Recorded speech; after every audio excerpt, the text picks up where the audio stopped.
Hello students, हिनाया के Hindi channel में आपका स्वागत है।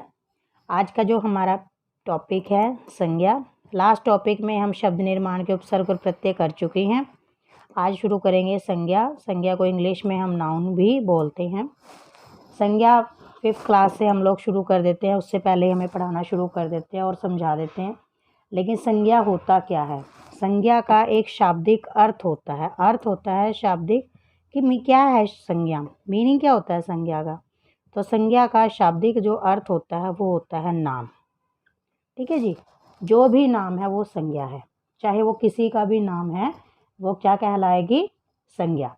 परिभाषा नहीं बता रही हूँ मैं आपको, सिर्फ अर्थ बता रही हूँ। संज्ञा का जो अर्थ है वो होता है नाम। नाम लगा लीजिए। नाम किसका हो सकता है? किसी भी व्यक्ति का नाम हो सकता है, किसी भी चीज़ का नाम हो सकता है। चीज़ घर में चाहे जो हमारा फर्नीचर है उसका भी अपना अलग अलग नाम है, चाहे कोई बर्तन है उसका भी अपना नाम है, कटोरी है, चम्मच है, गिलास है, उसका भी नाम है। व्यक्ति चाहे कोई लड़का हो लड़की हो सबका नाम होता है। कोई स्थान हो गया उसका भी नाम है। किसी जगह पर आप जा रहे हो, चाहे गाँव हो या शहर हो। और फीलिंग, हमारे अंदर कोई भी भाव है, चाहे हमें किसी से प्यार है, किसी से गुस्सा है, तो वो भी उसका नाम है कि आपके अंदर कौन सा भाव इस टाइम चल रहा है। तो किसी व्यक्ति, वस्तु, स्थान या भाव के नाम को क्या बोल देते हैं? संज्ञा बोल देते हैं। तो संज्ञा क्या है? संज्ञा सिर्फ एक नाम है। ठीक है जी, संज्ञा का अर्थ क्या है? नाम। नाम चाहे वो किसी व्यक्ति का हो, वस्तु का हो, स्थान का हो, भाव का हो या किसी और चीज़ का। तो किसी भी व्यक्ति, वस्तु, स्थान, भाव के नाम को हम क्या कह देते हैं?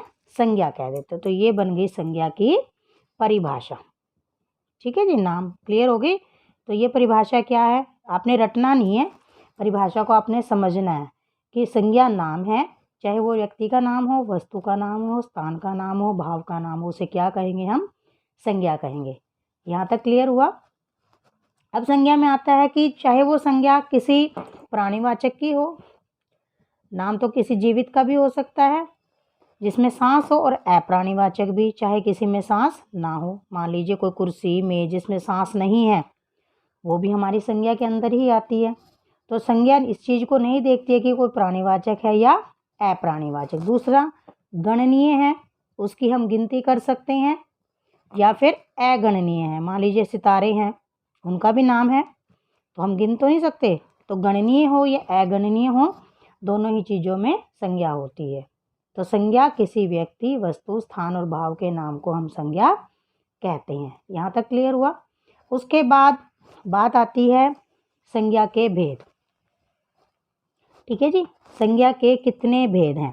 तो संज्ञा के 3 भेद हैं। कौन कौन से? सबसे पहला भेद है व्यक्तिवाचक। व्यक्तिवाचक। दूसरा भेद है जातिवाचक, और तीसरा भेद है भाववाचक। तो व्यक्तिवाचक संज्ञा, जातिवाचक संज्ञा और भाववाचक संज्ञा। 2 भेद और भी हैं, वो मैं आपको बाद में कराऊंगी, पहले ये 3 समझ लेंगे। तो पहला भेद है व्यक्तिवाचक संज्ञा, दूसरा भेद है जातिवाचक संज्ञा और तीसरा भेद है भाववाचक संज्ञा। इन दोनों को क्लियर करेंगे पहले हम। ठीक है जी, व्यक्ति नाम से स्पष्ट है कि जो व्यक्ति का बोध कराए, और जाति जो जाति का बोध कराए। जैसे हमें कभी के टाइम में सिखाया गया था कि सीधा रट लिया, लेकिन आपको इसे समझना है कि व्यक्तिवाचक संज्ञा क्या होती है और जातिवाचक संज्ञा क्या होती है। तो समझेंगे। व्यक्तिवाचक संज्ञा वो संज्ञा होती है जो किसी विशेष व्यक्ति, स्थान, जो कोई भी चीज़ का बोध कराए। लेकिन हमने वर्ड क्या जोड़ा? विशेष। विशेष का मतलब आप क्या लेंगे? अब जैसे मैं कहती हूँ हिमालय, ठीक है जी, मैं हिमालय पर गया। क्लियर, मैंने चीज़ का नाम ले दिया। अगर मैं इसी की जगह कहती हूँ पर्वत, मैं पर्वत पर गया,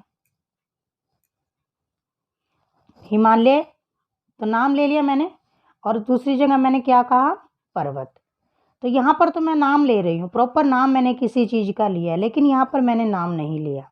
तो यही चीज़ इनमें डिफरेंस है कि अगर हम किसी विशेष व्यक्ति, स्थान का नाम ले रहे हैं तो वो व्यक्तिवाचक संज्ञा होगी, लेकिन अगर हम उसका नाम नहीं ले रहे, उसकी कैटेगरी बता रहे हैं, तो वो बन जाएगी जातिवाचक संज्ञा। ये हल्का सा डिफरेंस होता है इसमें कि अगर हम किसी विशेष व्यक्ति स्थान का नाम लेंगे तो वो बन जाएगी व्यक्तिवाचक संज्ञा। तो व्यक्तिवाचक संज्ञा क्या कहती है हमारे लिए कि हमारे पास एक प्रॉपर नाम होना चाहिए, विशेष नाम। और जातिवाचक में क्या होता है, उसका नाम नहीं होता, उसकी कैटेगरी होती है, ठीक है, उसकी पूरे समूह का या जाति का बोध होता है। अब जैसे नाम, कोई भी नाम ले लीजिए, मान लीजिए नाम है रचना, तो ये नाम है ना किसी का। अगर हम रचना को क्या कहें, लड़की, रचना लड़की भी तो है, तो लड़की क्या हो गया, उसका नाम, तो उसकी जाति हो गया। किसी को भी हम लड़की कह सकते हैं, जो भी लड़की है, चाहे वो रचना है चाहे कोई और है, तो सभी को लड़कियां कहा जाएगा। लेकिन रचना अगर हम कहेंगे तो किसी का नाम हम ले रहे हैं, प्रॉपर किसी का नाम। मान लो क्लास है, क्लास में हम कहें रचना उठो, तो सिर्फ वही लड़की उठेगी जो रचना है। लेकिन अगर हम दूर से आवाज़ आते लड़की उठ जाओ, तो कोई भी लड़की उठेगी, सोचेगी पता नहीं किसको बुला रहे हैं। तो हमने विशेष नाम अगर लिया तो व्यक्तिवाचक, और अगर नाम नहीं लिया तो वो बन जाएगा जातिवाचक। जैसे कोई स्थान, मान लीजिए हम कहते हैं हम कुरुक्षेत्र घूमने गए, तो ये स्थान का नाम है। लेकिन हम कहीं पर घूमने गए या हम शहर में घूमने गए, तो शहर तो कोई भी हो सकता है, कुरुक्षेत्र भी शहर है, पटना भी शहर है, मुंबई भी शहर है। तो शहर जाति है, लेकिन अगर किसी चीज़ का हमने नाम ले दिया तो वो बन जाएगा व्यक्तिवाचक संज्ञा। क्लियर हुआ यहाँ तक? तो ये व्यक्तिवाचक संज्ञा और ये जातिवाचक संज्ञा। कि व्यक्तिवाचक संज्ञा किसी विशेष स्थान का नाम का बोध कराती है और जातिवाचक संज्ञा पूरी जाति का ही बोध कराती है। जैसे लड़का हो गया, लड़की हो गया, शहर हो गया, पर्वत हो गया, ठीक है जी, इस तरह से। जैसे नदी हो गया, अब हम कहें मैं गंगा नदी पर स्नान किया, मैंने गंगा नदी में स्नान किया, तो गंगा हमने नाम लिया ना। लेकिन अगर हम कहें मैंने नदी में स्नान किया, तो नदी तो गंगा भी हो सकती है, यमुना भी हो सकती है, कोई और भी हो सकती है। तो जहाँ नाम आ गया तो व्यक्तिवाचक, और जहाँ नाम नहीं आया तो वो बन गई जातिवाचक। ठीक है जी। जैसे मैंने किताब पढ़ी, पुस्तक पढ़ी, लेकिन अगर मैं कहूँ मैंने रामायण पढ़ी, तो रामायण व्यक्तिवाचक। लेकिन अगर किताब हम बोल रहे हैं तो किताब तो रामायण भी है, महाभारत भी है, तो वो जातिवाचक संज्ञा। Is that clear?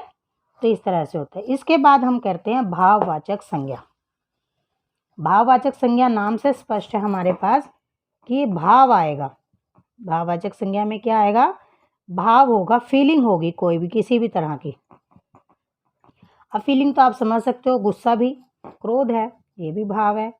किसी से हमें प्रेम है तो भी भाव है, अगर हमें किसी से जलन है तो भी भाव है। तो ये सभी भाव हैं। तो जो संज्ञा शब्द किसी भाव का बोध कराता है तो उसे भाववाचक संज्ञा कहते हैं। किसी के अंदर अच्छाई है तो वो भी भाव है कि वो अच्छा है, बुराई है तो वो भी भाव है। तो इस तरह से भाववाचक संज्ञा क्या होती है? जो किसी भाव का हमें बोध कराती है उसे हम भाववाचक संज्ञा कहते हैं। इसके बाद दो संज्ञा शब्द हमारे पास और भी आती हैं, वो आती हैं द्रव्यवाचक संज्ञा, द्रव्यवाचक संज्ञा, और दूसरी आती है समूहवाचक संज्ञा, समूहवाचक संज्ञा। अब द्रव्य देखो, द्रव्य का मतलब क्या होता है? तरल, जो चीज़ तरल है। लेकिन यहाँ पर द्रव्य का मतलब क्या है? जिसको हम गिन नहीं सकते, जिसे हम सिर्फ तोल सकते हैं, नापते हैं या तोलते हैं। अब देखो आपके घर में कोई चीज़ आती है, किसको हम नाप तोल करते हैं? कपड़ा है, कपड़े को हम नापते हैं, ठीक है। तेल हो गया, किसी भी तरह का खाने की चीज़ हो गई, चीनी हो गई, तो ये सोना हो गया, चांदी हो गया, कोई धातु हो गई, तो ये सारी चीज़ें हमें नाप तोल के मिलती है ना, तो ये द्रव्यवाचक संज्ञा में आती हैं। उसके बाद समूहवाचक संज्ञा हमें क्या कहता है? नाम से स्पष्ट है, समूह। जहाँ पर कोई चीज़ समूह में हो, जैसे टोली, दल। अब आप कक्षा ले लीजिए, कक्षा ये तो है नहीं कि एक बच्चा बैठा होगा तो कक्षा बन जाएगी। जब बहुत से बच्चे बैठे होंगे, स्टूडेंट बैठे होंगे, तो वो क्या बनेगी? कक्षा। तो ये जो चीज़ें समूह में आते हैं, जैसे परेड होती है सैनिकों की, तो वो ये तो है नहीं एक सैनिक खड़ा होकर करता है, नहीं, तो सभी करते हैं मिलके, सैनिक बहुत सारे। तो जो चीज़ें समूह में होती हैं या जो संज्ञा शब्द समूह का बोध कराता है उसे समूहवाचक संज्ञा कहते हैं। और जो क्या कराता है? किसी द्रव्य का बोध कराता है, किसी धातु का बोध कराता है, उसे हम कहते हैं द्रव्यवाचक संज्ञा। यहाँ तक क्लियर हुआ? तो संज्ञा में आज हमने पढ़ा व्यक्तिवाचक संज्ञा, जातिवाचक संज्ञा, भाववाचक संज्ञा, द्रव्यवाचक संज्ञा और समूहवाचक संज्ञा। आगे इसमें बताना है मुझे कि कौन सी संज्ञा कब परिवर्तित कर देती है या कब कब भाववाचक संज्ञाएं किस किस तरह से शब्दों से बनती है। अगर एक में कराऊंगी तो वीडियो बड़ा हो जाएगा, तो आज हम यहीं पर विराम लेते हैं और आने वाली वीडियो में मैं आपको संज्ञा का जो दूसरा पार्ट है वो कराऊंगी। ठीक है जी। अगर आपको चैनल में अच्छा लगता है, वीडियो मेरी अच्छी लगती है, तो प्लीज़ इन वीडियो को लाइक कीजिए, शेयर कीजिए और मेरे चैनल को सब्सक्राइब करना बिल्कुल मत भूलिए। और जो भी आपके पास लगता है कोई स्टूडेंट है पढ़ने वाला और आप चाहते हैं कि मैं किसी और टॉपिक पर वीडियो बनाऊं, तो प्लीज़ मुझे कमेंट करके ज़रूर बताइए। धन्यवाद। आपका दिन शुभ हो।